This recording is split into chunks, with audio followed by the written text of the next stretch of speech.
U.S. Marine Force recon veteran, defense contractor Chad Robichaux. Chad, thank you for your service to America. What is your reaction to all this? Because there are still concerning reports Iran is trying to maintain a secret stash of 400 kilograms of highly enriched uranium. What's your take on this?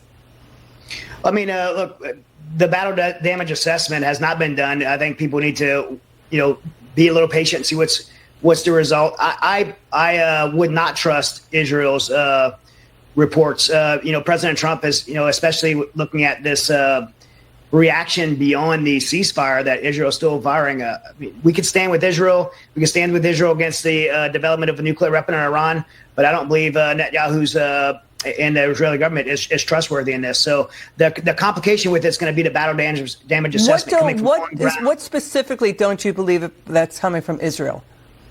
Well, I don't believe that we can rely on the battle damage assessment that's going to come from the on-ground intelligence, human intelligence of the nuclear facilities. What I do know is that 14, 30,000-pound bombs have the capacity. We're the only nation in the world that has the capacity to destroy those facilities. And I believe that I trust and believe that our military did the best job that anybody can do in the world on doing that. And even if they do have some capability, I think the message has been loud and clear that they are not going to be allowed to have a nuclear weapon. So you think the sites were destroyed? Is that it?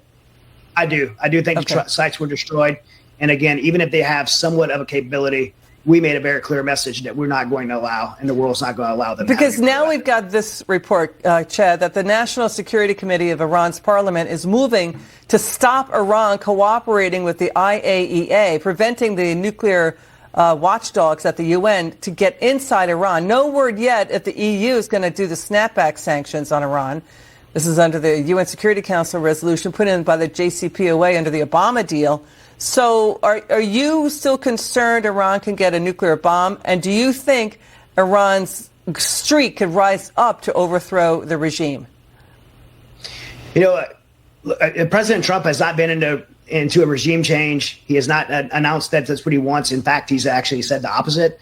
However, I do believe that the Iranian people have been oppressed by the Ayatollah for so long. If they're ever going to rise up and take control of their country again and regain the freedoms for their people again, now is the time for them to do it.